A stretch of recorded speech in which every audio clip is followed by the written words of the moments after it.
নমস্কাৰ বন্ধুসকল, এছএমএছ ভাৰ্চনেলৰ সকলোকে স্বাগতম জনাইছোঁ।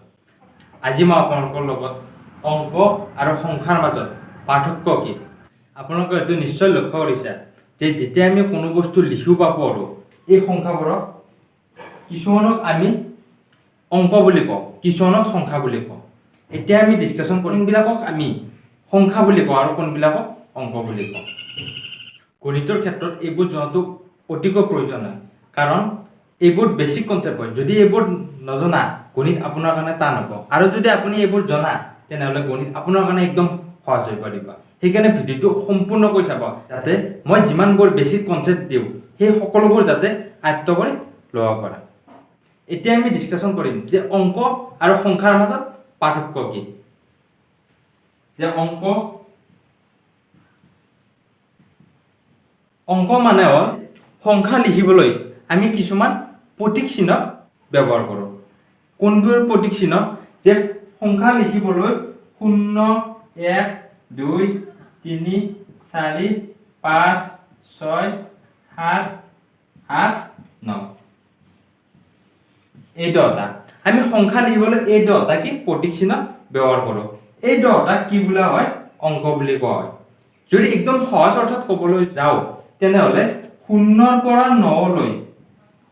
পৰা 9লৈ এই 10টা হৈছে কি অংক। এতিয়া আপোনালোকে নিশ্চয় বুজি পাইছে যে অংক মানে কি। অংক হৈছে 0ৰ পৰা 9লৈ এই 10টা অংক বোলে। এতিয়া আমি চাম সংখ্যা মানে কি। সংখ্যা মানে হৈছে যে সংখ্যা আমি প্ৰথমতে পাইছিলোঁ অংক মানে কি পাইছিলোঁ? যে অংক মানে 0ৰ পৰা 9লৈ এই 10টা কি পাইছিলোঁ? অংক। 0ৰ পৰা 9লৈ এই 10টা কি আছিল? অংক। এতিয়া সংখ্যা মানে কি? সংখ্যা মানে হৈছে যেতিয়া আমি অংকবোৰ দুটা বা তাতকৈ বেছি লগ লগাই দিওঁ তেতিয়া কি হয়? সেইটো কি বোলে? সংখ্যা। তেনেহ'লে আমি ধৰা হ'ল এইটো হ'ল অংক 0, 1, 2, 3, 4, 5, 6, 7, 8, 9 এই 10টা কি হৈছে? এই 10টা হৈছে অংক। যেতিয়া আমি অংক দুটা বা তাতকৈ বেছি লগ লগাই দিওঁ, ধৰা হ'ল 1, 2 লগ লগাই দিলোঁ, এইটো কি হৈ গ'ল? সংখ্যা। মানে কি সহজ অৰ্থত ক'বলৈ গ'লে যেতিয়া আমি অংক দুটা বা তাতকৈ বেছি এক লগ লগাই দিওঁ তেতিয়া তাক কি বোলা হয়? সংখ্যা বুলি কোৱা হয়। এতিয়া 12টো এটা কি? 12টো এটা সংখ্যা। যদি আমি ধৰো যে 3, 6, 8 এইটো এটা কি হ'ব? এইটো এটা কি হ'ব? সংখ্যা। সংখ্যা কাৰণ অংক কেইটা তিনিটা লগ লাগি আছে। আৰু যদি আমি 4টা লগ লগাই দিওঁ 5, 6, 8, 9, 7 যদি আমি এনেকৈ লগ লগাই দিওঁ এইটো এটা কি? সংখ্যা। এইটো এটা কি? সংখ্যা। আপোনালোকে এইখিনি নিশ্চয় বুজি পাইছে। এতিয়া আমি চাম অংকবিষ্ট সংখ্যা মানে কি। এইটো জানাটো অতিকৈ প্ৰয়োজন হয়। অংকবিষ্ট সংখ্যা মানেনো কি সেইটো আমি এতিয়া চাম। আমি যদি এই উদাহৰণটোলৈ লক্ষ্য কৰোঁ, এইটো কি হৈছে? কি লগ লাগি? যে অংক 1 আৰু 2 লগ লাগি কি হৈছে? এইটো সংখ্যা হৈছে। 1 আৰু 2 এইটো এটা কি? অংক। কেইটা অংক আছে? 1 এটা অংক আছে আৰু 2 এটা কি আছে? অংক আছে। মানে কি দুটা অংক আছে। মানে আমি কি বুলি ক'ম? এইটো দুটা অংকবিষ্ট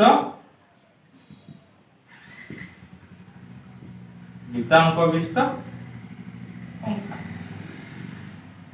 মানে কি অংকবিষ্ট সংখ্যা মানে কি? সংখ্যাটোত কেইটা অংক আছে। ইয়াত কেইটা অংক আছে? দুটা। সেইকাৰণে কি যে দুটা অংকবিষ্ট সংখ্যা। যদি আমি লিখো 7, 8, 9, 2, 4 এইটো যদি আমি লক্ষ্য কৰোঁ ইয়াত 7 এটা অংক, 8 এটা অংক, 9 এটা অংক, 2 এটা অংক আৰু 4 এটা অংক। মানে 1, 2, 3, 4, 5 মানে কি 5টা অংক আছে। এই সংখ্যাটোত কেইটা অংক আছে? 5টা। সেইকাৰণে কি হ'ব? এইটো কি বুলি ক'ম? 5টা অংকবিষ্ট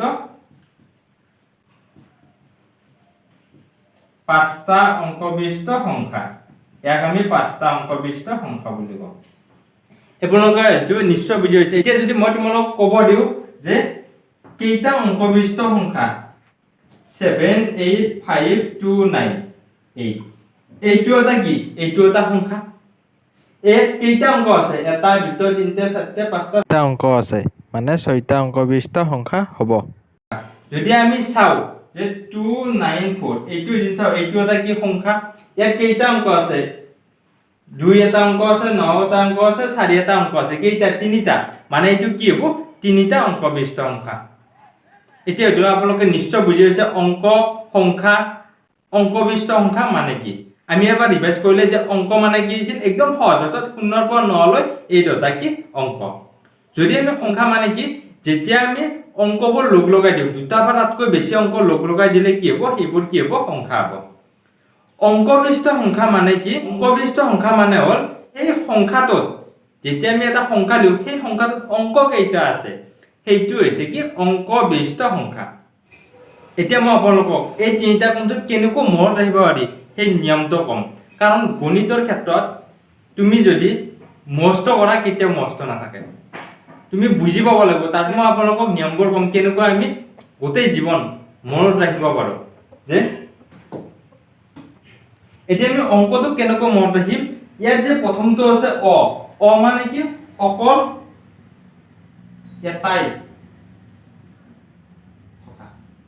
মানে কি অটো জিন আছে অটো মানে কি অকল এটাই থাকা অকল এটা থকা কি কি আছে 0 1 2 3 4 5 6 7 8 আৰু 9 এইকেইটা অকল এটাই আছে এইকেইটা মানে কি হ'ব এইটো কি হ'ব অংক তোমালোকে এনেকৈ যে মনত ৰাখা আমাৰ নহয় কেতিয়াও আমি পাৰিব নোৱাৰো আমি কেতিয়াও পাৰি না যাও যদি আমি মস্ত কৰো আমি কেইদিনমান থকাৰ পিছত কি হয় আমি ন পাৰি যাম মানে অংক সংখ্যা অংক বিস্তাৰিব খেলি মেলি লাগি যায় এনেকৈ মনত ৰাখিলে তোমালোকে কেতিয়াও পাৰি না যাও এতিয়া যেন আমি চাও সংখ্যা সংখ্যাটো কেনেকৈ মনত ৰাখিব পাৰি এইটো যেন আমি মনত থাকে এইটো আপোনাৰ বনি থাকিব মানে এটাতকৈ বেছি হ'ব যে 12 15 16 2 5 4 এইবোৰ কি হ'ব এইবোৰ সংখ্যা হ'ব অংকটো মনত ৰাখিলে সংখ্যাটো আপনা আপনি মনত থাকি যাব এতিয়া আমি চাম অংক বিশিষ্ট সংখ্যাটোক আমি কেনেকৈ মনত ৰাখিব পাৰো অংক বিশিষ্ট এতিয়া আমি এনেকৈ মনত ৰাখিম যে আমি নামটোৰ চাই আমি ক'ব পাৰিম যে এইটো বস্তুনো কি কি কৈছে অংক মানে কি অংক বিশিষ্ট সংখ্যা মানে সংখ্যাটোত অংক কেইটা আছে আমি নামটোৰ পৰা আমি ক'ব পাৰো যে অংক বিশিষ্ট সংখ্যা মানে সংখ্যাটোত অংক কেইটা আছে সুধিছে তুমি কৈ দিলে হ'ল যে 8 9 4 2 এইটো এটা কি সংখ্যা সংখ্যাটোত অংক বিশিষ্ট সংখ্যা কেইটা থাকিব 1 2 3 4টা মানে কি 4টা অংক বিশিষ্ট সংখ্যা 4টা আছে আপোনালোকৰ হয়তো এই তিনিটা কনসেপ্ট নিশ্চয় বুজি পাইছে আৰু কেনেকৈ মনত ৰাখিব পাৰি এইটো বুজি পালা যদি আপোনালোকে ভিডিওৰ পৰা কিবা হলে শিকিব পাৰিছে বুলি ভাবে তেনেহলে ভিডিও লাইক কৰিবা আৰু শেয়াৰ কৰিবলৈ নাপাহৰিবা আৰু এনেকুৱা ধৰণৰ ভিডিও পাবলৈ আমাৰ পৰিয়ালৰ লগত একত্ৰ হোৱাৰ কাৰণে চেনেলটো সাবস্ক্ৰাইব কৰিবা